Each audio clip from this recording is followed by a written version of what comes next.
બાળકો જે આપણી સંસ્કૃતિ ભૂલી ગયા છે તેને પાછી લાવવા માટે અને કૃષ્ણની લીલા વિશે જાણી શકે તેવા હેતુથી કરવામાં આવ્યું હતું। સમગ્ર કાર્યક્રમને સફળ બનાવવા માટે સ્કૂલના સમગ્ર સ્ટાફે જહેમત ઉઠાવી હતી। મટકી ફોડવાનો કાર્યક્રમ પણ રખાયો હતો અને નંદ ઘેર આનંદ ભયો જેવા નાદથી સ્કૂલનું પરિસર ગુંજી ઉઠ્યું હતું।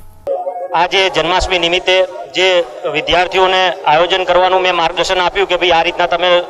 ઇકો ફ્રેન્ડલી વાછડી બનાવો અને હું આ જે અંગ્રેજી માધ્યમના વિદ્યાર્થીઓ છે હું એને એ મેસેજ પહોંચાડવા માંગુ છું કે આવનારા સમયમાં જન્માષ્ટમી, રક્ષાબંધન આના સિવાયના પણ કેટલાય તહેવારો એવા છે કે ધીમે ધીમે આપણા અંગ્રેજી માધ્યમના વિદ્યાર્થીઓ ભૂલી રહ્યા છે અને હું આ એક મેસેજ આખા ગુજરાતને અને આખા દેશમાં એવું પહોંચાડવા માંગુ છું કે આપણા જે હિન્દુઓના તહેવારો છે એ તહેવારો પણ ખૂબ સુંદર રીતે હિન્દુઓ ના ભૂલે અને અંગ્રેજી કલ્ચર તરફ ના વળે એવી મારો એક સુંદર મેસેજ સાથે અમે આ દર વર્ષે જન્માષ્ટમીનો તહેવાર ઉજવીએ છીએ અને ખૂબ જ સરસ અમે આ આયોજન કરીએ છીએ। કેમેરામેન લલિત ચતુર્વેદી સાથે મયુરી દરજી, લાઈવ ગુજરાત ન્યૂઝ।